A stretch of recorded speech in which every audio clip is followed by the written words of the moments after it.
മുനീറ മാം, ഞാൻ നിങ്ങളെക്കുറിച്ച് ന്യൂസൊക്കെ കണ്ടിട്ടുണ്ട്.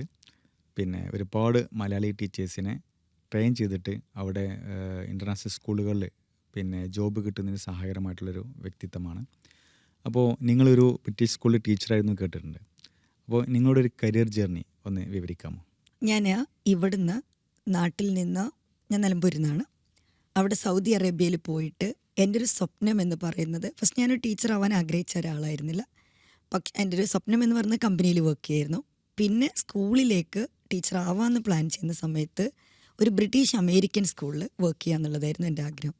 ഒരുപാട് CVs കാര്യങ്ങളൊക്കെ കൊടുത്ത് ആളുകൾ വിളിക്കും. കാരണം നമ്മൾ മലയാളി ടീച്ചേഴ്സിന് ഒരുപാട് ക്വാളിഫിക്കേഷൻസ് ഉണ്ടായിരിക്കും.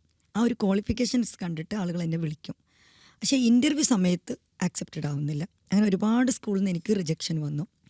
അങ്ങനെയാണ് ഞാൻ മനസ്സിലാക്കുന്നത്, അങ്ങോട്ടേക്ക് ഇൻ്റർനാഷണൽ സ്കൂളുകളിലേക്ക് ആപ്ലിക്കേഷൻ കൊടുക്കുമ്പോൾ ഒരു ഇൻ്റർനാഷണൽ പ്രൊഫൈലിൻ്റെ ഒരു ഇമ്പോർട്ടൻസ് എത്രത്തോളമാണെന്നുള്ളതും, അതുപോലെ നമ്മുടെ അപ്പിയറൻസ്, മറ്റു കാര്യങ്ങൾ, ഇതെല്ലാം ഞാൻ റിസർച്ച് ചെയ്ത്, പിന്നെ നമ്മൾ ഒരുപാട് കാര്യങ്ങൾ നമ്മൾ ഫെയിലാകുമ്പോൾ നമ്മൾ പഠിക്കുകയാണല്ലോ.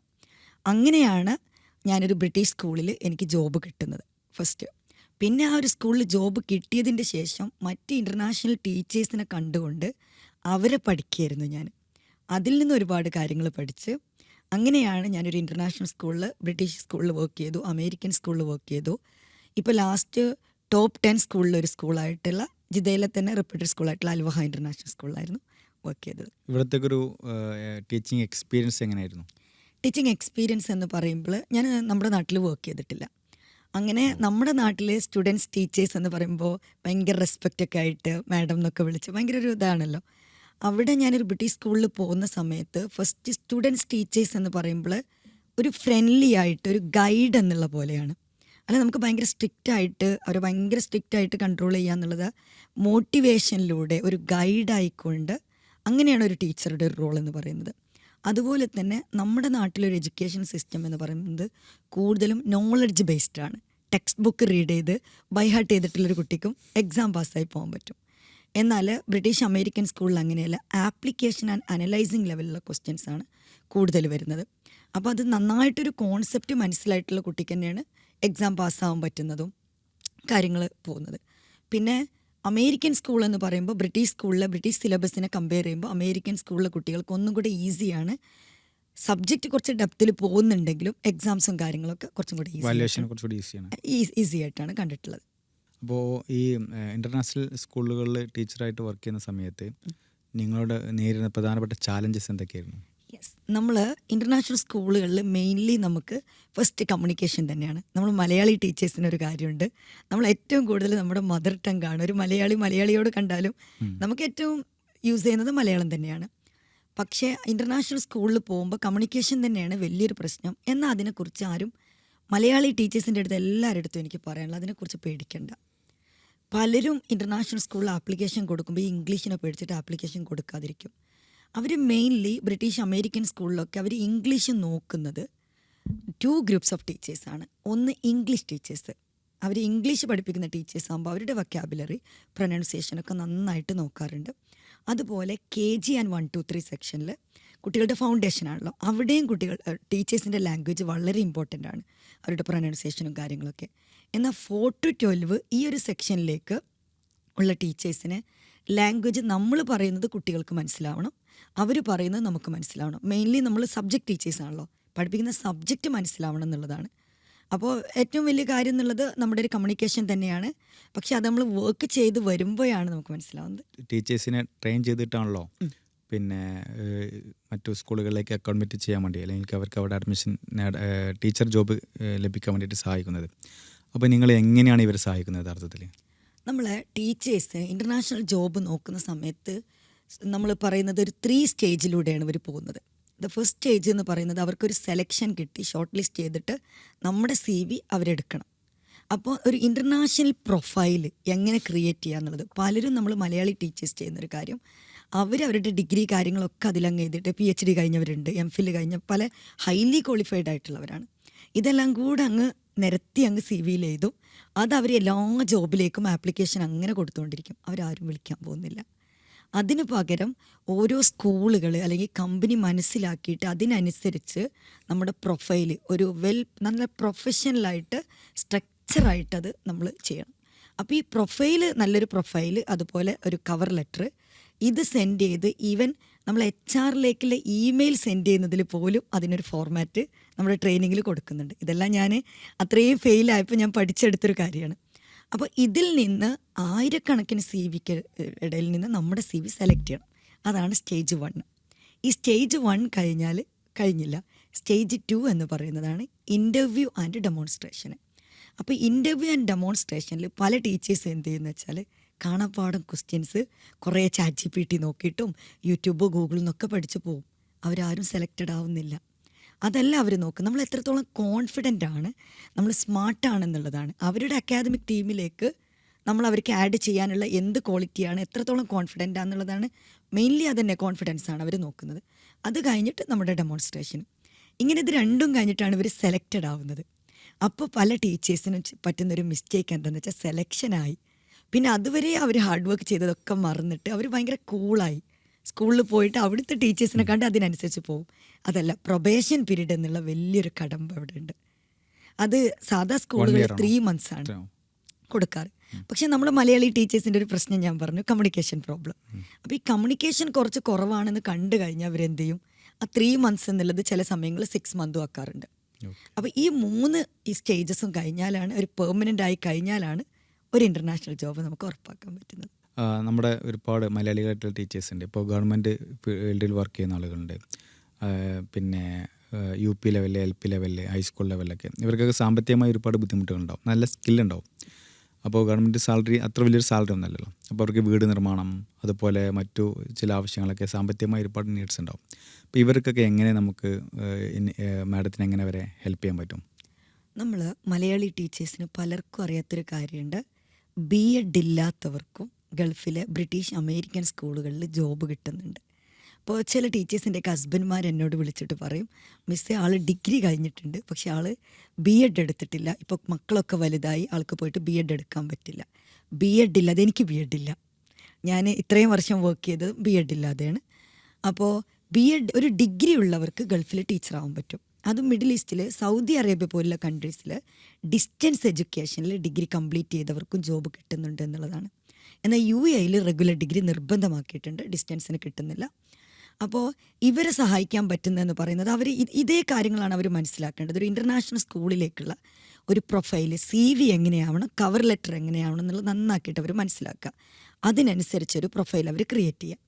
അതുപോലെ തന്നെ നമ്മളൊരു ഇൻ്റർനാഷണൽ സ്കൂളിലേക്ക് പോകുമ്പോൾ കേരളത്തിലെ പോലെയല്ല കാര്യങ്ങൾ. അവിടുത്തെ ഒരു ഇൻ്റർവ്യൂ, ഡെമോൺസ്ട്രേഷന് കാര്യങ്ങളൊക്കെ മനസ്സിലാക്കി കഴിഞ്ഞാൽ ലാംഗ്വേജ് ഒരു പ്രശ്നം തന്നെയല്ല, നമുക്ക് അവരെ പഠിപ്പിക്കാനുള്ളൊരു ലാംഗ്വേജ് മതി. അതിനനുസരിച്ച് ആ ഒരു സ്കിൽ അവർക്കുണ്ടെങ്കിൽ, സബ്ജക്റ്റ് നോളജ് വളരെ ഇമ്പോർട്ടൻ്റ് ആണ്. പ്രത്യേകിച്ച് 9 to 12 എക്സ്പേർട്ടുകൾ തന്നെ ആവണം, പ്രത്യേകിച്ച് ബ്രിട്ടീഷ് കാംബ്രിഡ്ജ് സിലബസ് ഒക്കെ ആകുമ്പോൾ. എന്നാലും പക്ഷേ നമ്മൾ മലയാളി ടീച്ചേഴ്സിന് സബ്ജക്റ്റ് അത്ര പ്രശ്നമായിട്ട് ഞാൻ കണ്ടിട്ടില്ല. എല്ലാവർക്കും നന്നായിട്ട് സബ്ജക്റ്റ് അറിയാം. അവർക്ക് ഇതിലേക്കുള്ളൊരു സ്കില്ലും കൂടെ, അതായത് എങ്ങനെ പെർഫോം ചെയ്യുക, അവരുടെ പ്രസൻറ്റിങ് സ്കില്ല്, നമ്മൾ അപ്പിയറൻസ്, ഇതെല്ലാം ഒരു ഇന്ത്യൻ ടീച്ചർ അവിടെ പോയി കഴിഞ്ഞാൽ നമ്മളൊരു സൽവാർ സാരി ഇങ്ങനെയല്ല, അവിടുത്തെ ഒരു ഇൻ്റർനാഷണൽ ഡ്രസ്സിങ് പോലും ഈ കാര്യങ്ങളൊക്കെ ഒന്ന് മാറ്റിപ്പിടിച്ച് അതിലേക്കുള്ളൊരു സ്കില്ലുണ്ടെങ്കിൽ ആർക്കും ഒരു ബ്രിട്ടീഷ് അമേരിക്കൻ സ്കൂളിലെ ടീച്ചറാവാൻ പറ്റുമെന്നുള്ളതാണ്.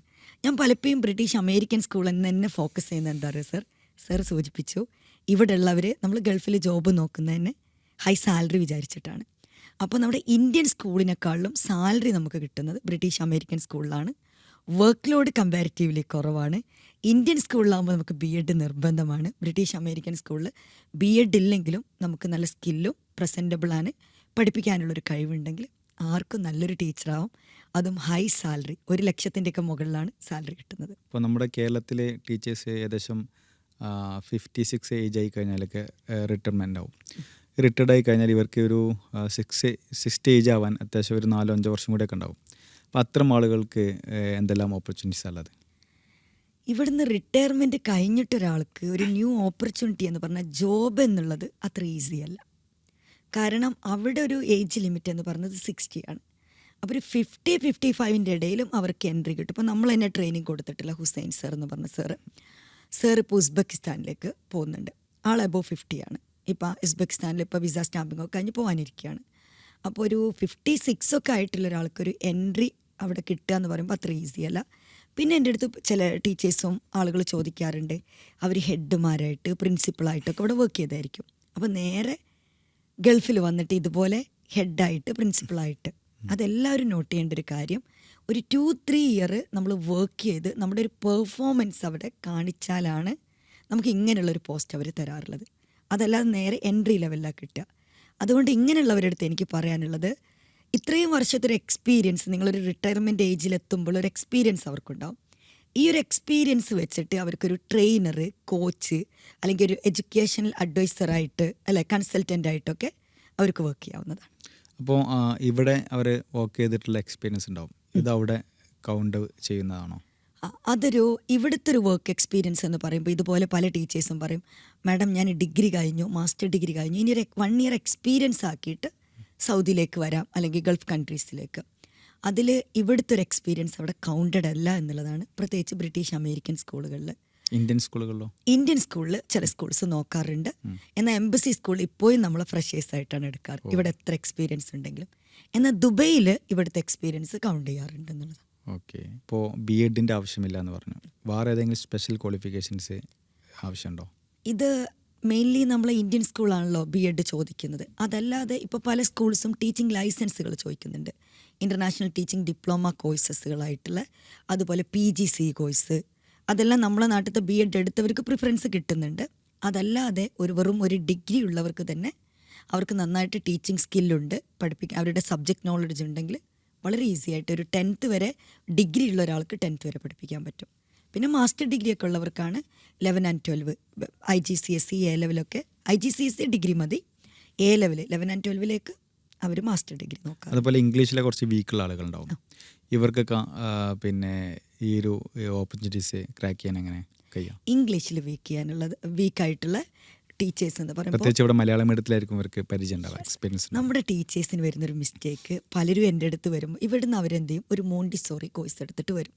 ഇപ്പം നമ്മുടെ ഇവിടെ മോണ്ടിസോറി കോഴ്സ് എന്ന് പറയുമ്പോൾ നല്ലൊരു കോഴ്സ് തന്നെയാണ്. അവിടെ KG പഠിപ്പിക്കാൻ മോണ്ടിസോറി ഇല്ലാത്തവർക്കും KG അവർ കൊടുക്കാറുണ്ട് എന്നുള്ളതാണ്.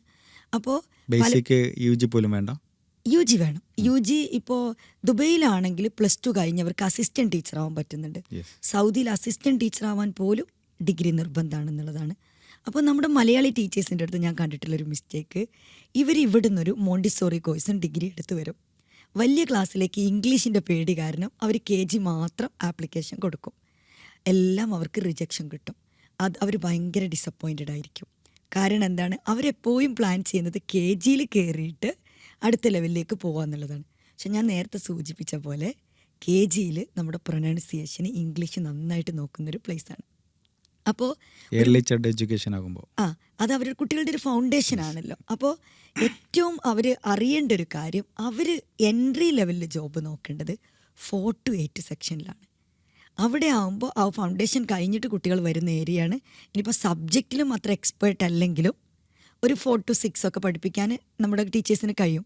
നമ്മൾ പഠിപ്പിക്കുന്നത് കുട്ടികൾക്ക് മനസ്സിലായാൽ മതി, കുട്ടികൾക്ക് അതുപോലെ കുട്ടികൾ പറയുന്ന കാര്യം നമുക്ക് മനസ്സിലായാൽ മതി. ഇംഗ്ലീഷിനെ പേടിക്കേണ്ട കാര്യമില്ല. പിന്നെ അധികം വീട്ടമ്മമാർ എന്നൊക്കെ പറയുന്നത് ഒരു ബിലോ 35 ഏജുള്ള ആളുകളൊക്കെ ഈ നീറ്റിന് അല്ലെങ്കിൽ JEEക്കൊക്കെ പോയിട്ട് അത് കിട്ടാതായിട്ട്, മെഡിക്കൽ എൻട്രൻസിന് പോയിട്ട് കിട്ടാതായിട്ട് പിന്നീട് BA ഇംഗ്ലീഷിന് പോകുന്ന കുറേ ഒരു നല്ലൊരു പഠനം തന്നെ ഉണ്ട് ആ ഒരു മേഖലയിൽ. അപ്പോൾ ഇവർക്ക് അത്യാവശ്യമൊക്കെ ഇംഗ്ലീഷ് ഉണ്ടാവും, നല്ല MA ഇംഗ്ലീഷ് അല്ലെങ്കിൽ നെറ്റ് ക്വാളിഫൈഡ് ഒക്കെ ഉള്ള ആളുകളാണ്. അത്തരം ആളുകൾക്ക് എത്രത്തോളം സാധ്യതകൾ? ഒരുപാട് ഓപ്പർച്യൂണിറ്റീസ് ഉണ്ട്. കാരണം അവരുടെ +2 എന്ന് പറഞ്ഞ സയൻസ് ബാക്ക്ഗ്രൗണ്ടാണ്. പക്ഷേ ഡിഗ്രി, മാസ്റ്റർ ഡിഗ്രി അവർ ഇംഗ്ലീഷിലേക്ക് വന്നു. ഈ ടീച്ചേഴ്സിന് പഠിപ്പിക്കാൻ പറ്റുന്ന സബ്ജക്റ്റ് ഗ്രേഡ് 12 വരെ അവർക്ക് ഇംഗ്ലീഷ് പഠിപ്പിക്കാൻ പറ്റും, മാസ്റ്റർ ഡിഗ്രി ഒക്കെ ഉള്ള ആൾക്ക്. അതുപോലെ വൊക്കേഷണൽ കോളേജിൽ PhD ചോദിക്കുന്നില്ല, അവിടെ അവർക്ക് വർക്ക് ചെയ്യാൻ പറ്റും. പിന്നെ അവർ മാസ്റ്റേഴ്സ് മാത്രം മതി. വൊക്കേഷണൽ കോളേജുകളിൽ BEd ചോദിക്കുന്നില്ല, PhDയും ചോദിക്കുന്നില്ല. മോർ ദാൻ 10,000 റിയാൽ സാലറി കിട്ടുന്നുണ്ട്. നല്ല, അത് ഒരുപാട് പേർക്ക് അറിയാത്തൊരു ഏരിയയാണ്. അതല്ലാതെ ഇംഗ്ലീഷ് കഴിഞ്ഞ ടീച്ചേഴ്സിന് പറ്റുന്നതാണ് സോഷ്യൽ സ്റ്റഡീസ് പഠിപ്പിക്കാൻ പറ്റും, ജോഗ്രഫി പഠിപ്പിക്കാൻ പറ്റുന്നുണ്ട്, ഇസ്ലാമിക് സ്റ്റഡീസ് പഠിപ്പിക്കാൻ പറ്റുന്നുണ്ട്. അതുപോലെ ഓരോ കൺട്രീസിലും ആ ഒരു കൺട്രിയുടെ ഇപ്പോൾ സൗദിയിലാണെങ്കിൽ സൗദി അറേബ്യൻ കൾച്ചർ എന്ന് പറഞ്ഞത് പറഞ്ഞപ്പോൾ വേറൊരു കാര്യം ഓർമ്മ വന്നത്. എൻ്റെ ഒരു ഫ്രണ്ട് ജാമിയ ഹംദർദ് യൂണിവേഴ്സിറ്റിയിൽ നിന്ന് MA ഇസ്ലാം സ്റ്റഡീസിൽ PGയും PhDയും കഴിഞ്ഞ ഒരാളാണ്. അതേപോലെ മെഡിക്കൽ യൂണിവേഴ്സിറ്റിയിൽ, UAE ഒരു മെഡിക്കൽ യൂണിവേഴ്സിറ്റിയിൽ MBBS സ്റ്റുഡൻസിനെ ബേസിക് ഇസ്ലാമിക് സ്റ്റഡീസ് പഠിപ്പിക്കുന്ന അധ്യാപകനായിട്ട് വർക്ക് ചെയ്യുന്നുണ്ട്. അതെ, അത് ഏത് ഡിഗ്രി കഴിഞ്ഞ ഒരാൾക്കും ഇസ്ലാമിക് സ്റ്റഡീസ് അവർക്ക് പഠിപ്പിക്കാൻ പറ്റും. അവിടെ ലാംഗ്വേജ് നോക്കാറുണ്ട് കേട്ടോ. തിയറി സബ്ജക്റ്റ് പഠിപ്പിക്കുമ്പോൾ ലാംഗ്വേജ് നോക്കാറുണ്ട്. അതുപോലെ ബിസിനസ് സബ്ജക്റ്റ് കൊടുക്കാറുണ്ട് ചില സ്കൂൾസ്. യെസ്. ബിസിനസ് സബ്ജക്റ്റും ഇംഗ്ലീഷ് ടീച്ചേഴ്സ് പഠിപ്പിക്കാറുണ്ട്. ഇൻ്റർനാഷണൽ സ്കൂളിൽ ടീച്ചറാവണം അല്ലെങ്കിൽ ഗൾഫ് സ്കൂളിൽ ടീച്ചറാവണം എന്ന് ആഗ്രഹിക്കുന്നൊരു ടീച്ചർ സ്റ്റാർട്ട് ചെയ്യേണ്ടുന്ന ടൈം എപ്പോഴാണ്? എവിടെ മുതൽ സ്റ്റാർട്ട് ചെയ്യണം? ഗൾഫിൽ നമുക്ക് സമ്മർ വെക്കേഷൻ എന്ന് പറയുന്നത് ജൂൺ, ജൂലൈ, ഓഗസ്റ്റ് ഈ ഒരു സമയങ്ങളിലാണ്. നമ്മുടെ CBSE schools new academic year start ചെയ്യുന്നത് ഏപ്രിലാണ്. എന്നാൽ British, American and other international schools അവരുടെയൊക്കെ അക്കാദമിക് ഇയർ സ്റ്റാർട്ട് ചെയ്യുന്നത് ഈ ഓഗസ്റ്റ്, സെപ്റ്റംബർ മന്തിലാണ്.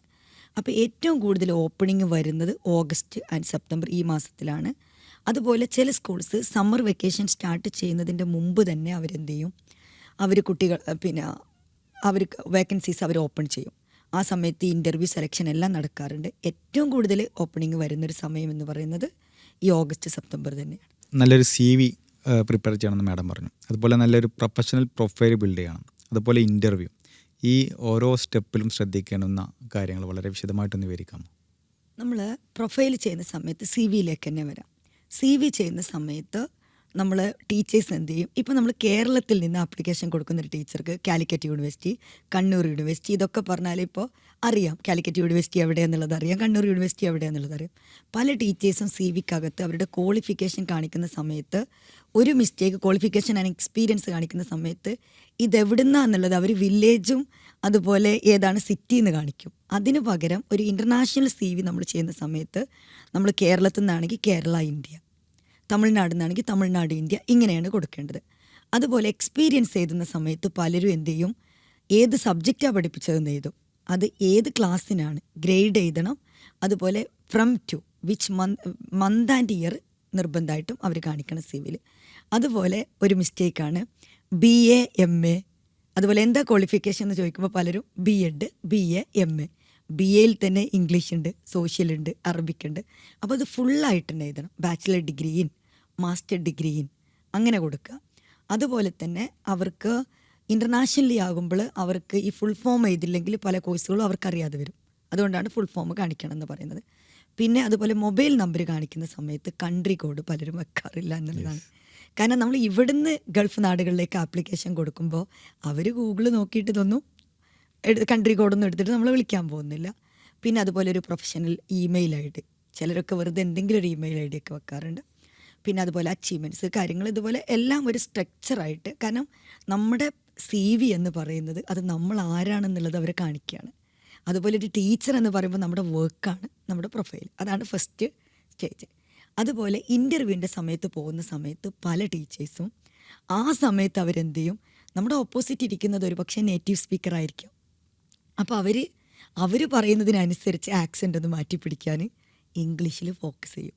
ഈ ഫോക്കസ് ചെയ്യുന്ന സമയത്ത് സ്വാഭാവികമായിട്ടും എന്താ സംഭവിക്കുന്നത്, ചോദിക്കുന്ന പല ക്വസ്റ്റ്യൻസും ആൻസർ ചെയ്യാൻ അവർക്ക് പറ്റുന്നില്ല. അപ്പോൾ അവർ ആ സമയത്ത് ഇംഗ്ലീഷിൽ ഫോക്കസ് ചെയ്യരുത് എന്നുള്ളതാണ് പറയാനുള്ളത്. അതുപോലെ നമ്മളൊരു ഇൻ്റർവ്യൂവിന് വിളിക്കുന്ന സമയത്ത് നമ്മുടെ CV സെലക്റ്റഡ് ആയിട്ടാണ് അവർ വിളിക്കുന്നത്. അപ്പോൾ പിന്നെ നമ്മളവിടെ പെർഫോം ചെയ്യുക എന്നുള്ളതാണ്, കോൺഫിഡൻ്റ് ആയിട്ട് പെർഫോം ചെയ്യാണ് നമ്മുടെ ടീച്ചേഴ്സ് ചെയ്യേണ്ടത്. പിന്നെ എനിക്ക് പറയാനുള്ളത് അതുപോലെ ഡെമോൺസ്ട്രേഷൻ, ടീച്ചിങ് ഡെമോൺസ്ട്രേഷൻ എന്ന് പറയുന്നത് ഈ ടീച്ചർ എങ്ങനെ കുട്ടികളെ പഠിപ്പിക്കുക എന്നുള്ളതാണ് അവർക്ക് കാണേണ്ടത്. അപ്പോൾ നമ്മുടെ ഒരു ട്രഡീഷണൽ മെത്തേഡല്ല. ട്രഡീഷണൽ മെത്തേഡ് എന്ന് പറയുമ്പോൾ നമ്മൾ മുമ്പാണെങ്കിൽ നമുക്ക് ബ്ലാക്ക് ബോർഡും ചോക്ക്, ഇപ്പോഴാണെങ്കിൽ വൈറ്റ് ബോർഡ് ആൻഡ് മാർക്കേഴ്സ് വെച്ചിട്ട്, ഇപ്പോൾ നമുക്ക് സ്മാർട്ട് ബോർഡ് കാര്യങ്ങളൊക്കെ വെച്ചിട്ട് ഒന്നും കൂടെ ആക്ടിവിറ്റി ഓറിയൻറ്റഡ് ആണ് ക്ലാസ്. അതുപോലെ ഇൻട്രാക്ഷന്, ക്ലാസ്സിലെ ഇൻട്രാക്ഷനൊക്കെ കൊണ്ടുവന്നിട്ട് നല്ല ഡെമോൺസ്ട്രേഷന് അവർ ചെയ്യുക എന്നുള്ളതാണ്.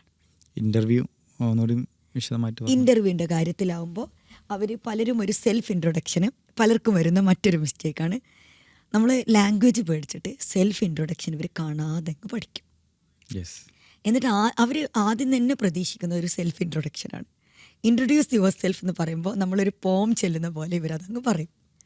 പിന്നെ അടുത്ത ക്വസ്റ്റ്യൻ ചോദിക്കുമ്പോൾ പിന്നെ അവർക്ക് സംസാരിക്കാൻ കഴിയുന്നില്ല.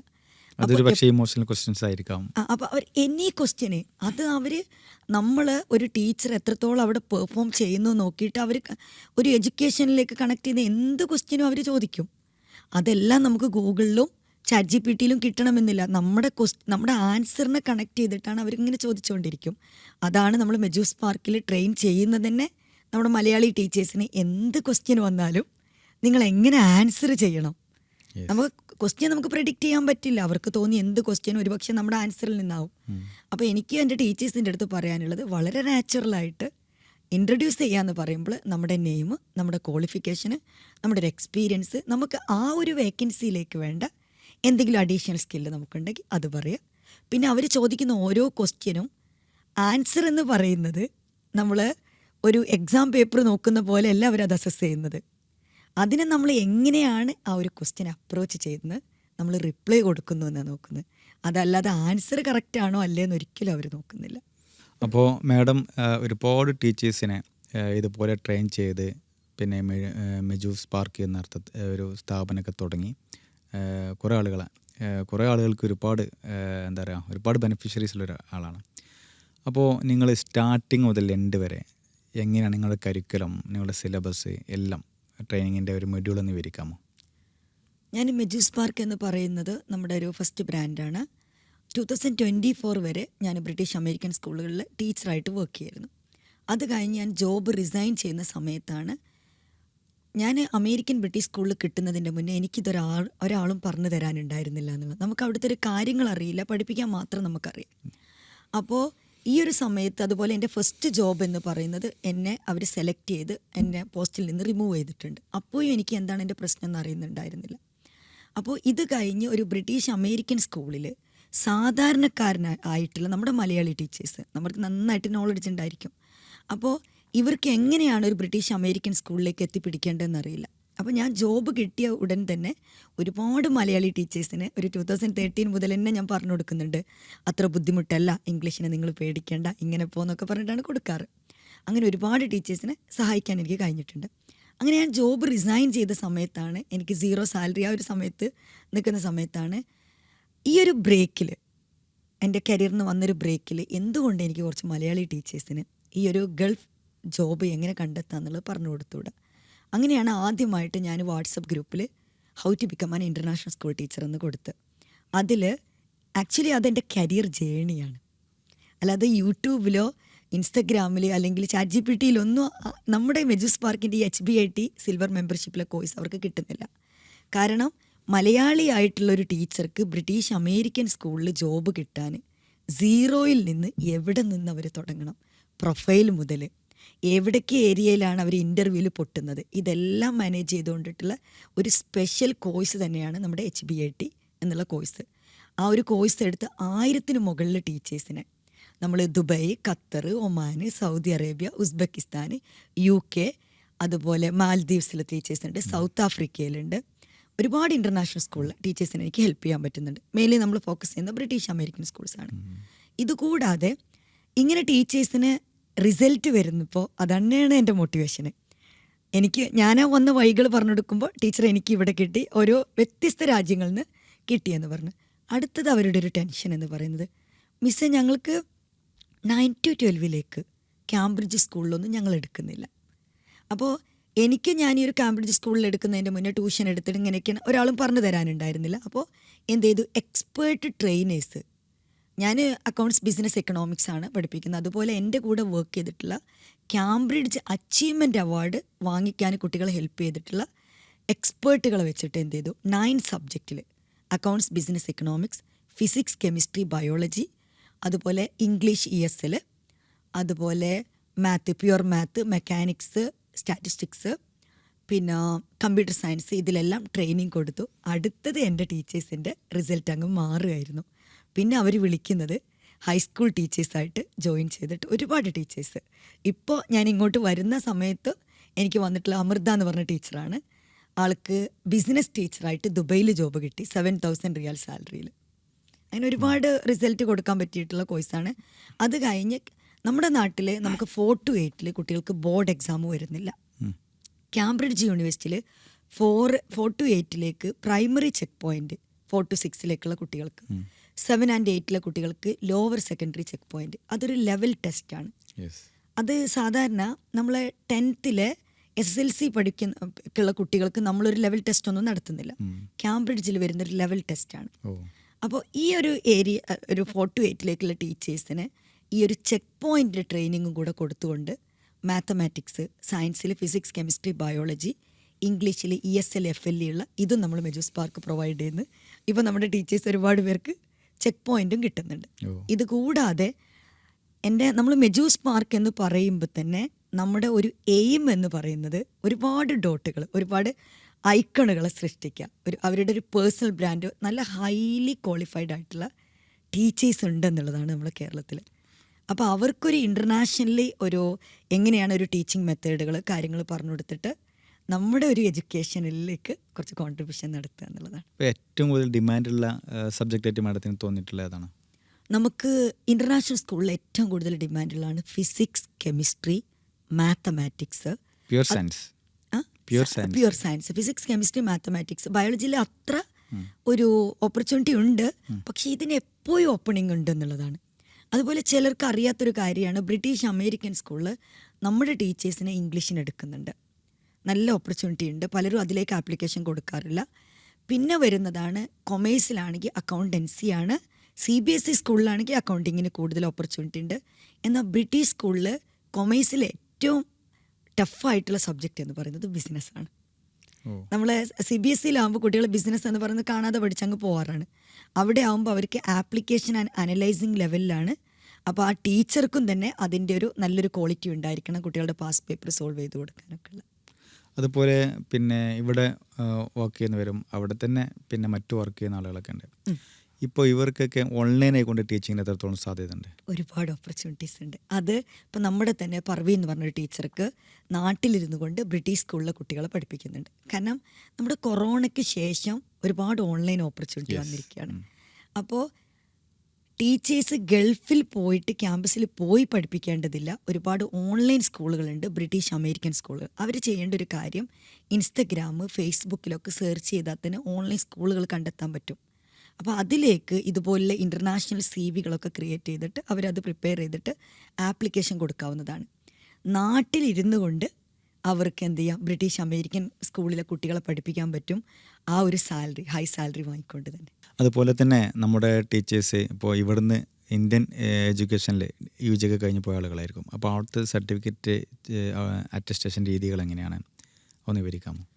ഇവിടുന്ന് സാറിൻ്റെ അടുത്ത് സൂചിപ്പിച്ച പോലെ ഡിഗ്രി ഉള്ളവർക്കും അവിടെ ടീച്ചറായിട്ട് വർക്ക് ചെയ്യാൻ പറ്റും. ഞാനിപ്പോൾ സൗദി അറേബ്യയിലാണുള്ളത്. അപ്പോൾ അങ്ങോട്ടേക്ക് വേണ്ടത് അപ്പോസ്റ്റൽ അറ്റസ്റ്റേഷനാണ്. സൗദി അറേബ്യയിൽ സ്കൂള്, കമ്പനികളിലൊക്കെ വർക്ക് ചെയ്യാൻ വേണ്ടത്. അതല്ല, ഇപ്പോൾ സ്കൂൾസ് അപ്പോസ്റ്റൽ അറ്റസ്റ്റേഷൻ മതി, മിനിസ്ട്രി റൂൾ പ്രകാരം നമുക്ക് അപ്പോസ്റ്റൽ അറ്റസ്റ്റേഷൻ മതി. എന്നാൽ ചില സ്കൂൾസ് ഇപ്പോഴും എംബസിയുടെ അറ്റസ്റ്റേഷൻ ചോദിക്കുന്നുണ്ട്. സൗദി എംബസിയുടെ അറ്റസ്റ്റേഷൻ എന്ന് പറയുന്നത് കുറച്ച് എക്സ്പെൻസീവാണ്. എന്നാൽ ദുബൈ എംബസി അറ്റസ്റ്റേഷനും കൂടെ സൗദി അറേബ്യയിൽ ആക്സെപ്റ്റഡ് ആണ്. പലർക്കും അറിയാത്തൊരു കാര്യമാണ്. അത് സൗദി എംബസി അറ്റസ്റ്റേഷൻ്റെ അത്ര കോസ്റ്റ് വരുന്നില്ല. എന്നാൽ ദുബൈയിലാവുമ്പോൾ അവർക്ക് ജെന്യൂനിറ്റി, ഇക്വിവാലൻസി ഇതുപോലുള്ള അറ്റസ്റ്റേഷനും കൂടെ വരുന്നുണ്ട്. അതിനുവേണ്ടി അവർ ഒരുപാട് ടീച്ചേഴ്സ് ഉണ്ട്, ഇത് സപ്പോർട്ട് ചെയ്യുന്ന ടീച്ചേഴ്സും ഉണ്ട് ദുബൈയിലേക്കുള്ള. നമ്മുടെ കമ്മ്യൂണിറ്റിയിൽ തന്നെ ഒരുപാട് ടീച്ചേഴ്സ് സപ്പോർട്ട് ചെയ്ത് കൊടുക്കുന്നുണ്ട്. അതുപോലെ ലേഡീസിന് ഏറ്റവും നല്ലത് ഹസ്ബൻഡിൻ്റെ വിസയിൽ പോയിട്ട് പെർമനൻറ്റ് വിസയിൽ നിൽക്കുക എന്നുള്ളതാണ്. അങ്ങനെയുള്ളവർക്കാണ് ഏറ്റവും കൂടുതൽ ഓപ്പർച്യൂണിറ്റി കിട്ടുന്നത്. അതല്ലാതെ ലേഡീസ് വരുന്നുണ്ടെങ്കിൽ വർക്ക് വിസ എടുത്തിട്ട് വരണം. വർക്ക് വിസ എടുത്ത് വന്ന് ഇപ്പോൾ ഹസ്ബൻഡുമാർക്ക് ഇവരെ വിസയിൽ കൊണ്ടുപോകാൻ പറ്റുന്നുണ്ടാവില്ല. അതുപോലെ സൗദിയിൽ ഇപ്പോൾ മാരീഡ് അല്ലാത്ത ആളുകൾക്ക് ജോബ് ചെയ്യാൻ പാടില്ല എന്നൊരു സംഗതി കേട്ടിരുന്നു. അതെന്താന്ന് വെച്ചാൽ ഇപ്പോൾ വർക്ക് വിസയൊക്കെ എടുത്ത് വന്നിട്ട് മാരീഡ് അല്ലാത്ത ടീച്ചേഴ്സിന്, ഫീമെയിൽ ടീച്ചേഴ്സിന് അവിടെ വർക്ക് ചെയ്യാൻ പറ്റില്ല. എന്നാൽ അവർ സ്കൂൾ വിസ പ്രൊവൈഡ് ചെയ്തിട്ട് അങ്ങോട്ടേക്ക് വരുന്നുണ്ടെങ്കിൽ അവർക്ക് അവിടെ വർക്ക് ചെയ്യാവുന്ന, അവർ മാരീഡ് അല്ലാത്തവർക്ക് ഒരു പ്രശ്നം വരുന്നില്ല. അതല്ലാതെ ഒരു ഫ്രീ വിസ, വർക്ക് വിസ എടുത്തിട്ട് അവർക്ക് വർക്ക് ചെയ്യാൻ പറ്റുന്നില്ല. എന്നാൽ മാരീഡ് ആയിട്ടുള്ള ടീച്ചേഴ്സ് ചെയ്യേണ്ട ഒരു കാര്യം, ലെവിയൊക്കെ പേടിച്ചിട്ട് പല ഹസ്ബൻഡുമാരും ഇവർക്ക് വിസ എടുക്കുന്നുണ്ടാവില്ല. അപ്പോൾ എന്ത് ചെയ്യാം, ഒരു 3 മന്തിലേക്ക് വർക്ക് വിസ എടുത്തിട്ട് ഗൾഫിലേക്ക് വരാം. എന്നിട്ട് അവർക്ക് ജോബ് നോക്കിയിട്ട് ജോബ് കിട്ടിക്കഴിഞ്ഞാൽ ഹസ്ബൻഡിൻ്റെ വിസയിലേക്ക് അവർക്ക് ട്രാൻസ്ഫർ ചെയ്യാവുന്നതാണ്. ഒരു 2000 റിയാൽ കോസ്റ്റാണ് വരുന്നത്. പലർക്കും അറിയാത്തൊരു കാര്യമാണിത്. അവരെന്ത് ചെയ്യുമെന്ന് വെച്ചാൽ വിസിറ്റ് വിസ എടുത്തിട്ട് വരും. അപ്പോൾ അവർക്ക് എക്സ്ട്രാ കോസ്റ്റ് വരികയാണ്. നമുക്ക് അപ്പ് ആൻഡ് ഡൗൺ ടിക്കറ്റ് എടുക്കണം, വീണ്ടും നമുക്ക് എന്ത് ചെയ്യണം, വിസയിലേക്ക് ട്രാൻസ്ഫർ ആക്കണം. ദുബൈയിലാവുമ്പോൾ പ്രശ്നമില്ല, അവർക്ക് വിസിറ്റ് വിസയിലേക്ക് ട്രാൻസ്ഫർ ചെയ്യാൻ പറ്റും. സൗദിയിൽ അങ്ങനെ ഒരു ഓപ്ഷൻ ഇല്ല, കുട്ടികൾക്കുണ്ട്.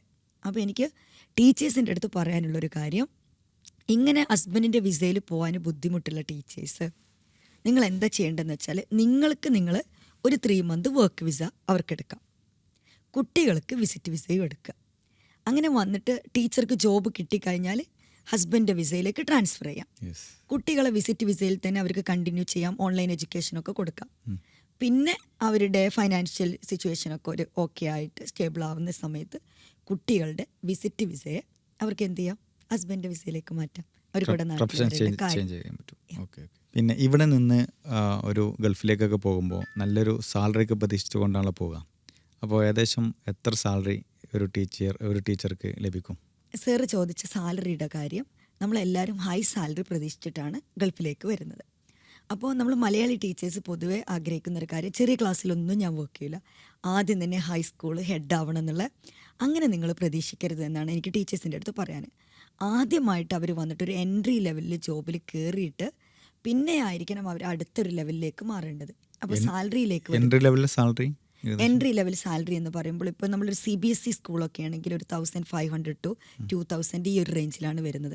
എന്നാൽ ബ്രിട്ടീഷ് അമേരിക്കൻ സ്കൂളിലൊക്കെ ആണെങ്കിൽ ഒരു 3000 മുതൽ 4.5,000 വരെയൊക്കെ ചെറിയ ക്ലാസ് തന്നെ അവർക്ക് കിട്ടുന്നുണ്ട്. പിന്നെ ഹൈസ്കൂളുകളിലേക്കാണെങ്കിൽ more than 10,000, 13,000, 14,000, 16,000, more than 20,000 salary വാങ്ങുന്ന മലയാളി ടീച്ചേഴ്സ് പോലും ഉണ്ട് അമേരിക്കൻ സ്കൂൾ, ഇൻ്റർനാഷണൽ സ്കൂളിലൊക്കെ. പക്ഷേ പല ടീച്ചേഴ്സിനും അത് അറിയില്ല എന്നുള്ളതാണ്. എന്നൊരു CBSE സ്കൂളിലാണെങ്കിൽ ടീച്ചേഴ്സിന് കിട്ടുന്നൊരു സാലറി എന്ന് പറയുമ്പോൾ 3.6, 4,000 ഒക്കെയാണ് അവർക്കൊരു ഹൈസ്കൂളിൽ പോലും കിട്ടുന്നത്. അപ്പോൾ ടീച്ചേഴ്സ് ചെയ്യേണ്ട ഒരു കാര്യം, സാലറിയിലേക്ക് നിങ്ങൾ ഫോക്കസ് ചെയ്യുന്ന സമയത്ത് ആദ്യം തന്നെ നിങ്ങൾക്ക് ഹൈ സാലറി കിട്ടണമെന്നില്ല, പക്ഷെ ഒരു 3.5 ഒക്കെ ഈസി ആയിട്ട് കിട്ടും. അപ്പോൾ ആദ്യം ഒരു എൻട്രി ലെവലിൽ ജോയിൻ ചെയ്യാം. എൻട്രി ലെവലിൽ ജോയിൻ ചെയ്തിട്ട് ഒരു സ്കൂൾ എങ്ങനെയാണ് ഒരു ഇൻ്റർനാഷണൽ സ്കൂൾ എന്നുള്ളത് പഠിക്കുക.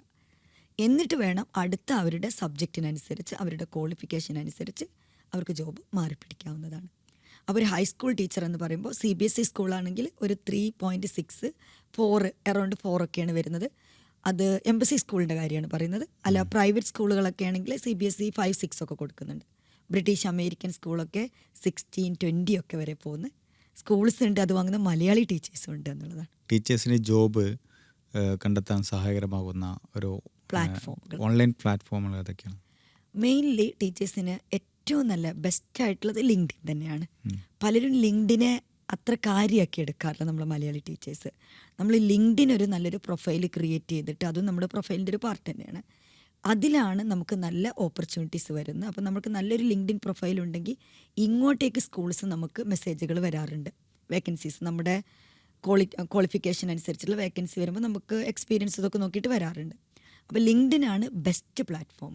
അതല്ലാതെ നൗക്കരി ഗൾഫ് ഉണ്ട്, സൗദിയിലുള്ളവർക്കാണെങ്കിൽ byte.com, ദുബൈയിലുള്ളവർക്കാണെങ്കിൽ നൗക്കരി ഗൾഫ്, പിന്നെ ഏജൻസികൾ കാര്യങ്ങളൊക്കെ അതിലൂടെ വരുന്ന പിന്നെ വേക്കൻസീസൊക്കെ ഉണ്ട്. പക്ഷേ എല്ലാം നമുക്ക് വിശ്വസിക്കാൻ പറ്റുന്നതല്ല. പലരും എന്ത് ചെയ്യും, ഇതുപോലുള്ള വേക്കൻസി ഇതാക്കിയിട്ട് ഏജൻസികൾക്ക് ക്യാഷ് കൊടുത്തിട്ട് പറ്റിക്കപ്പെടാറുണ്ട്. അപ്പോൾ ലിങ്ക്ഡിനാണ് ബെസ്റ്റ് ആയിട്ടുള്ളത്. ഇവിടെ നിന്ന് കൊണ്ട് തന്നെ ജോബ് ലഭിച്ചു പോകുന്ന ആളുകളുണ്ട്, അവിടെ എത്തിയിട്ട് ജോബ് സെർച്ച് ചെയ്യുന്ന ആളുകളുണ്ട്. ഈ രണ്ട് കാറ്റഗറി.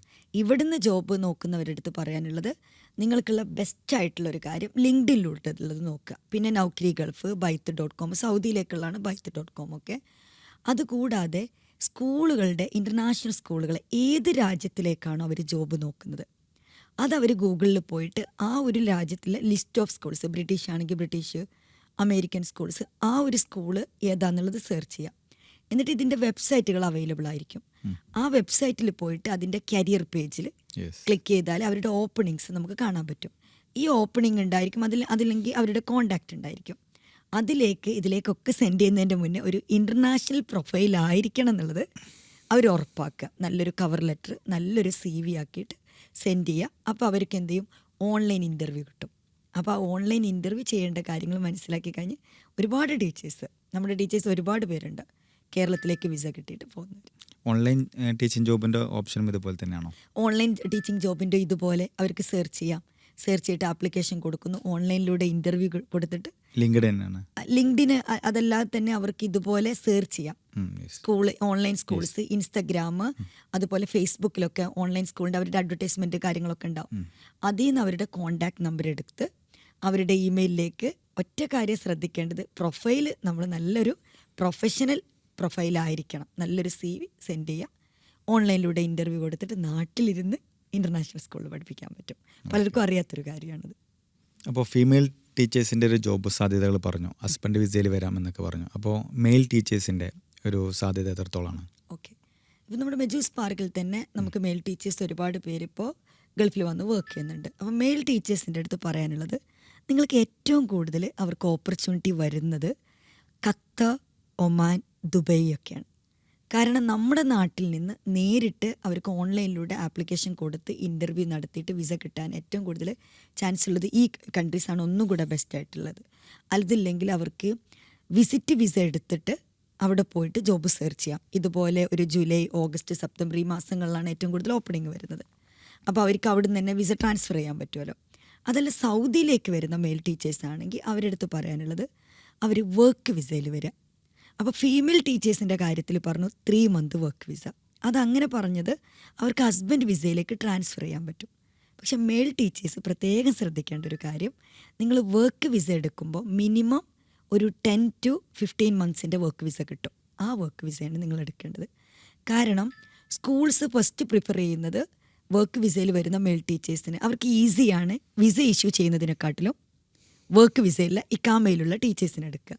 അപ്പോൾ അവരെന്ത് ചെയ്യും, ഒരു അക്കാദമിക് ഇയറിൻ്റെ ബിഗിനിങ്ങിൽ സാർ ഇപ്പോൾ ഒരു 3 month വിസ ആയിട്ട് ചെന്നാൽ അവരെടുക്കൂല. കാരണം 3 month കഴിഞ്ഞാൽ വേറെ ടീച്ചർ എടുക്കണം.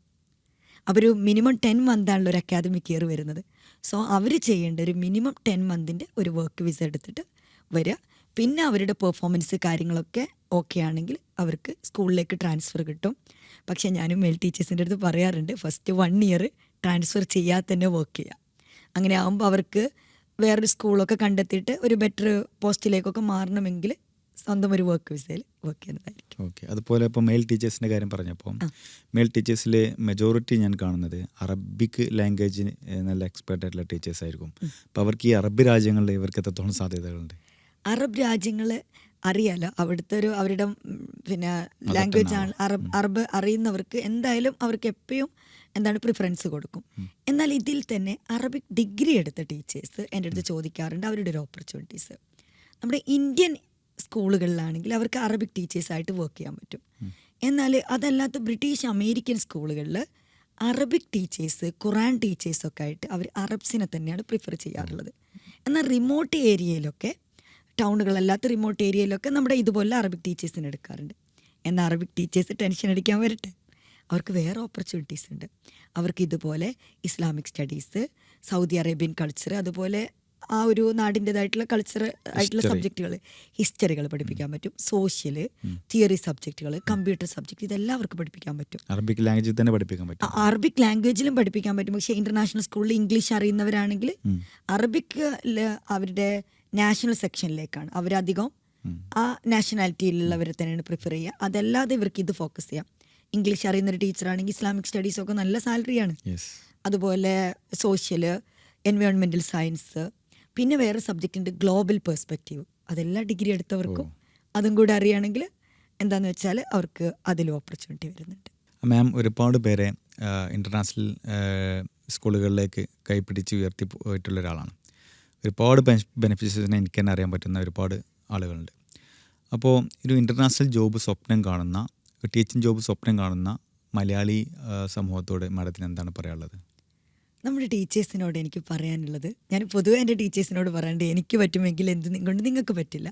അപ്പോൾ നമുക്കൊക്കെ ഉള്ള പ്രശ്നം മെയിൻലി കമ്മ്യൂണിക്കേഷൻ തന്നെയാണ്. കമ്മ്യൂണിക്കേഷൻ അത് പേടിച്ചിട്ട് നിങ്ങൾ ഇൻ്റർനാഷണൽ സ്കൂളിലേക്ക് ആപ്ലിക്കേഷൻ കൊടുക്കാതിരിക്കരുത്. അതുപോലെ BEd ഇല്ലാത്തവരുണ്ടെങ്കിൽ, BEd ഇല്ലാത്തവരെ പ്രൊമോട്ട് ചെയ്യുക എന്നുള്ളൊരു കാര്യമല്ല, BEd ഇല്ലെങ്കിൽ എനിക്ക് ജോബ് കിട്ടില്ല എന്ന് പേടിച്ചിരിക്കരുത്. BEd എപ്പോഴും നമുക്ക് ആഡഡ് ആണ്. ടീച്ചിങ്ങിലേക്കുള്ളൊരു ലൈസൻസും BEd ഉള്ളവർക്ക് അതിൻ്റെ ഒരു ക്വാളിറ്റി ഉണ്ട്. എന്നാലും BEd എടുക്കാൻ പറ്റിയില്ല, ഇനി BEd എനിക്ക് പഠിക്കാൻ മക്കളെ വെച്ചിട്ട് കഴിയുന്നില്ല എന്നുള്ളവരും നിങ്ങൾ ജോബ് ആപ്ലിക്കേഷൻ കൊടുക്കാതിരിക്കരുത്. നിങ്ങൾക്ക് നല്ലൊരു സബ്ജക്റ്റ് എക്സ്പേർട്ട് ആണെങ്കിൽ, കുട്ടികളെ പഠിപ്പിക്കാനുള്ളൊരു കഴിവ് അവർക്കുണ്ടെങ്കിൽ അവർ നല്ലൊരു ഇൻ്റർനാഷണൽ CV ആക്കുക. ഒരു ഇൻ്റർനാഷണൽ ജോബിലേക്ക് വേണ്ട ഇൻ്റർവ്യൂ പാറ്റേൺ കാര്യങ്ങൾ മനസ്സിലാക്കുക. അതിലേക്കുള്ള ഡെമോൺസ്ട്രേഷന് കാര്യങ്ങളൊക്കെ ആ ഒരു സ്കില്ല് അവർ പഠിച്ചെടുക്കുക. ഓൺലൈനിലായിട്ട് ഇപ്പോൾ നമ്മൾ മെജൂസ് പാർക്ക് പോലുള്ള പല ഇൻസ്റ്റിറ്റ്യൂട്ടുകളും ഇതുപോലെ ട്രെയിനിങ് കൊടുക്കുന്നുണ്ട്. പക്ഷേ ഈ ട്രെയിനിങ് എടുക്കുന്ന സമയത്ത് നമ്മുടെ ടീച്ചേഴ്സിന് വരുന്ന അവർ വഞ്ചിതരാകുന്നത് എന്താണെന്ന് വെച്ചാൽ, ഗൾഫിൽ പോവാത്ത, ഗൾഫ് കാണാത്ത ആളുകൾ ഗൾഫ് സ്കൂളുകളിലേക്ക് ഇൻ്റർവ്യൂ ട്രെയിനിങ്ങുകൾ, അതുപോലെ CV ഒക്കെ കൊടുക്കുമ്പോൾ എത്രത്തോളം അത് അവർക്ക് റിസൾട്ട് കിട്ടുമെന്ന് നമുക്ക് പറയാൻ പറ്റില്ല.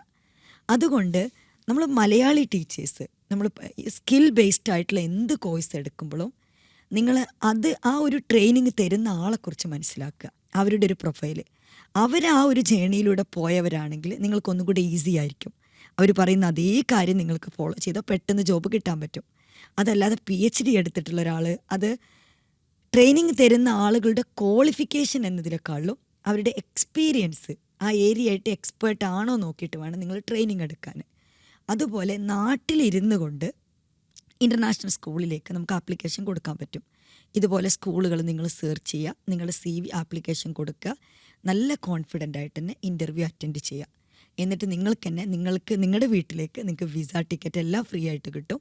അതല്ല നിങ്ങൾക്ക് അവിടെ പോകാൻ പറ്റാത്ത ടീച്ചേഴ്സ് ആണെങ്കിൽ ഓൺലൈൻ സ്കൂൾ ഓപ്പർച്യൂണിറ്റികൾ, ഓൺലൈൻ സ്കൂളുകൾ മനസ്സിലാക്കിയിട്ട് ആപ്ലിക്കേഷൻ കൊടുക്കുക. നമ്മുടെ നാട്ടിൽ എപ്പോഴും നമ്മൾ പറയുന്നൊരു ബുദ്ധിമുട്ട് എന്താണ്? സാലറിയുടെ ഒരു പ്രശ്നമാണ്. യെസ്. അപ്പം നിങ്ങളും ഇൻ്റർനാഷണൽ ജോബ് എന്നുള്ള സ്വപ്നം മാറ്റി വെക്കണ്ട. ഇനി നിങ്ങൾ സ്വപ്നം കാണുക. നിങ്ങൾക്ക് ഇതുപോലെ ബ്രിട്ടീഷ് അമേരിക്കൻ സ്കൂള്. പിന്നെ എനിക്ക് ടീച്ചേഴ്സിൻ്റെ അടുത്ത് പറയാനുള്ളൊരു കാര്യം, ഗൾഫിൽ ഇവർ ഹസ്ബൻഡുമാരുടെ അടുത്ത് വന്നിരിക്കുന്നുണ്ടാവും. പലരും ഇപ്പോൾ ഇതുപോലെ കരിയർ ഗ്യാപ്പ് ഉള്ളവരായിരിക്കും, പേടിയാണ്. ഈ കരിയർ ഗ്യാപ്പ് മാറ്റാനാണ് ഇതുപോലുള്ള ട്രെയിനിങ്ങുകൾ. ആ ട്രെയിനിങ് എടുത്തിട്ട് നിങ്ങൾ എന്ത് ചെയ്യാം, ബ്രിട്ടീഷ് അമേരിക്കൻ സ്കൂളിൽ ജോബ് കിട്ടുമ്പോൾ നമ്മുടെ പ്രൊഫൈൽ തന്നെ മാറുകയാണ്. നമ്മളൊരു മലയാളി ടീച്ചർക്ക്, നമുക്ക് ഇവിടെ കേരള സ്കൂൾ CBSE സ്കൂൾസാണ്. നമ്മൾ ബ്രിട്ടീഷ് അമേരിക്കൻ സ്കൂളിൽ ഇതുപോലുള്ള ഇൻ്റർനാഷണൽ സ്കൂളുകളിൽ വർക്ക് ചെയ്യുമ്പോൾ നമ്മുടെ പ്രൊഫൈൽ മാറുന്നു. നമ്മൾ ഒരുപാട് ന്യൂ ആയിട്ടുള്ള കാര്യങ്ങൾ പഠിക്കുകയാണ്. അത് നമുക്ക് നമ്മുടെ ഒരു കരിയർ ഗ്രോത്തിലേക്കും പറ്റുന്നുണ്ട്. അതുപോലെ നമ്മൾ ആ നമ്മുടെ നാട്ടിലേക്ക് തന്നെയാണ് നമ്മൾ തിരിച്ചു വരുന്നത്. അപ്പോൾ നമുക്ക് ഇത്രയും കാര്യങ്ങൾ, പഠിച്ച കാര്യങ്ങൾ നമ്മുടെ മക്കൾക്ക്, ഫ്യൂച്ചർ ജനറേഷന് നമുക്ക് അവർക്ക് പഠിപ്പിക്കാൻ പറ്റും. നമ്മുടെ കരിയറിൽ തന്നെ വേറൊരു ലെവലിലേക്കായിരിക്കും. ലൈഫും ഫാമിലിയും മാറുന്നുണ്ട്. ടോട്ടലി നമ്മൾ മാറുകയാണ്. നമ്മൾ ഇതുവരെ കാണാത്തൊരു ഏരിയയിലേക്കാണ്. ടോട്ടലി ഒരു ലൈഫ് ട്രാൻസ്ഫോർമേഷൻ തന്നെയാണ് നമുക്ക് വരുന്നത്. അതാണ് നമ്മുടെ മെജു സ്പാർക്കിൻ്റെ ലക്ഷ്യം എന്ന് പറയുന്നത്. സാധാരണക്കാർക്കും നമുക്ക് എപ്പോഴും എനിക്ക് പറയാനുള്ളത്, dream high yes. And try to achieve it. എല്ലാവർക്കും പറ്റും. Okay, thank you. മെഡു സ്പാർക്കിൻ്റെ ഫൗണ്ടറാണ്. ഒരുപാട് പേരെ പിന്നെ ട്രെയിൻ ചെയ്ത് വലിയൊരു സ്വപ്നത്തിലേക്ക് യാഥാർത്ഥ്യമാക്കി കൊടുത്ത ഒരാളാണ്. ഇത്രയും സമയം ചെലവഴിച്ചതിന് വളരെ നന്ദി. Thank you so much.